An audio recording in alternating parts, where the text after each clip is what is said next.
America is now officially 1 year away from the next presidential election. Joe Biden says he's running again, while former President Donald Trump is leading the polls for the Republican nomination, despite the 91 felony charges that still hang around his neck. Well, Sky News Washington correspondent Annalise Nielsen joins us live now from Michigan. It's an important swing state. Annalise, are we shaping up for a Trump-Biden rematch? Look, it could well be, but there's still a long way to go. We are exactly 1 year out, and this is where we're going to start seeing, at least on the Republican side, the primaries really ramp up. On the Democrat side, while Joe Biden has said he's running again and has every intention to, we are starting to see more pressure, more discourse, especially in liberal media here, around Joe Biden's age and whether he is the right candidate to go into this election. Michigan we're in because it's an important swing state. As with every election, it's a few of these swing states that will decide where those electoral college votes go and ultimately who becomes the president of the United States. And Michigan's been quite interesting, with both Donald Trump and Joe Biden coming here recently to try to appeal to auto workers. This is a very union-heavy state, and that support's carried Joe Biden before. The question is, will it do it again? Those same blue-collar workers also supported Donald Trump in 2016, and what we are seeing is Joe Biden trying to appeal to them, but they're not all completely convinced. We met with some striking workers when we first got here into Detroit, and we heard that they're not entirely supportive of Joe Biden just yet. Well, there's a lot of things that's going on that, I feel that they can do something about, that they're not doing. So all that talk is cheap. Until you start showing action, that's when I want to speak out. And that's when I'm like, oh yeah, I'm with you. But until then, no.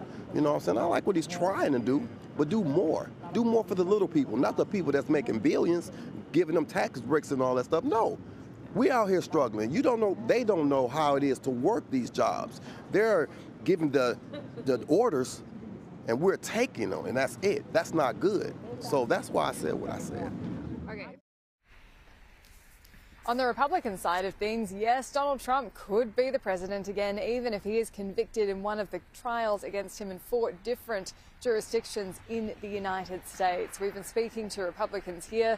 Some want to see a fresh face, but others are happy to support Donald Trump again after voting for him last time. In particular, the thing that seems to get Donald Trump through with his supporters is the fact the economy was much better at the time, and people felt like the economy was better during the Trump years. Now there's more than $1 trillion in consumer debt on people's credit cards in America. That's the highest level.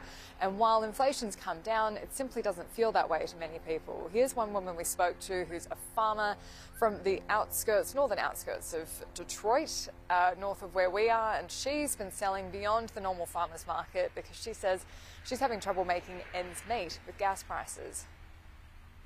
I've just seen everything rise. Everything has gone up, and there's no end in sight right now. And I had my husband retire from Ford's, and now I'm regretting it because he's lost over $150,000 of his pension in the market.